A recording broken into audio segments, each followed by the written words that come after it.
According to Dr. Nigel Clarke, the International Monetary Fund is still in Jamaica, but Jamaica is doing better economically. The term that was used to characterize and describe the PNP administration's handling of the economy during the tenure of the Prime Minister at the time, which led up to the 1980 general election, was mismanagement. It was also mentioned that capital flight had bankrupted Jamaica, and this ended up with Jamaica having no foreign exchange reserves by 1980 and had $0 to pay for its import bill. The Prime Minister that took over from the PNP Prime Minister at the time was lauded for his acute business acumen. That was Edward Seaga.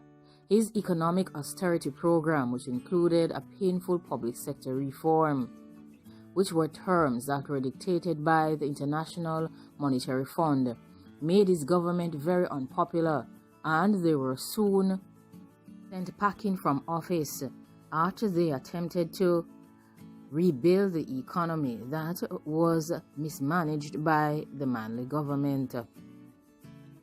Jamaica would go into worsening indebtedness and bankruptcy, which cast a long shadow over the Jamaican economy during the 1970s, the 1980s, and the 1990s. According to Dr. Nigel Clarke, who is the current finance minister and who is responsible for Jamaica's economic equipment and resources, the economic preoccupation of the 1980s was centered around recovery from the destabilizing effects of the flight of capital and skill sets of the previous 5 years. There were no foreign currency reserves in the central bank in 1980, and Jamaica's reputation with international creditors was in spreads in the 1980s. However, Jamaica is in an entirely different place, position, and time at the moment, and that is a very good thing. Nigel Clarke further went on to speak about the transition of the Jamaican economy to a market economy. He mentioned that the economy of Jamaica in the 1980s would seem very strange if we were to measure them by today's standards, as the state controlled major pillars of the economy. The government's involvement in the financial services sector caused market interest rates to be essentially set by the government. You needed a license to import basic foods, and there were price controls on those foods, and the margins and prices were set by the government. There was price regulation in the petroleum and other sectors as well. In addition, the government owned and controlled significant swaths of the economy, such as banking, cement, steel, energy, agriculture, ports, airports, and so on. These arrangements, as believed by Nigel Clarke, proved to be inefficient and wasteful, and this led to institutional disincentives to innovation. The government at the time was unable to finance the capital investments required to maintain the service level of the state enterprises that it had responsibility for. While the state is not yet clean, there has been substantial progress made in building a market economy.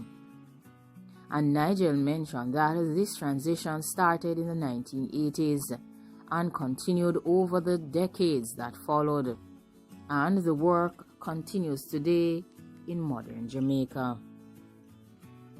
Both parties have made efforts in the last decade, he said, and this has provided macroeconomic stability in Jamaica today, even as we are dealing with a major crisis in terms of the pandemic. The stability that exists in the Jamaican economy has provided the flexibility and policy space to respond to the pandemic and other crises. Without this stability, the crisis would be much worse. Conditions for the expansion of economic opportunities have been reached but remain insufficient. He further stated that much more needs to be done to raise the productivity of labor and capital in Jamaica, as well as to reduce structural bottlenecks to investment, as well as improving the level of human capital and enhancing efficiency of the public bureaucracy and improving governance in Jamaica. Jamaica has for years attempted to reform its public sector. The state's ownership of institutions, each justifiable at the time.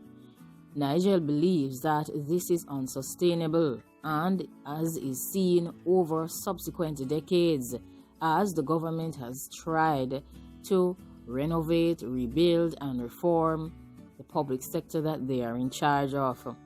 He further mentioned that as we grow and develop, as the world changes, the government of Jamaica will always need to perform and deliver different services. However, at this time, it is not sustainable to continually add new state institutions without reforming others. We must also engage in a continuous process of assessing existing state institutions and merging, reintegrating, divesting, and even closing as we create space for new institutions. He further went on to state that this has had been the focus of current and past administrations, and in the last 4 years, 20 public bodies had been merged or reintegrated into their parent ministries, and 13 public bodies have been closed. According to Clarke, Jamaica is stronger, more dynamic, and more resilient than they were 40 years ago, and Jamaicans enjoy substantially more economic freedoms. However, there is much more work to be done to get the economy to the ideal place. Do you agree with the assessment and the statements and conclusions that have been made by Dr. Nigel Clarke, who is currently the Finance Minister of Jamaica? Do you agree that Jamaica is at a better place than it was in the 1980s?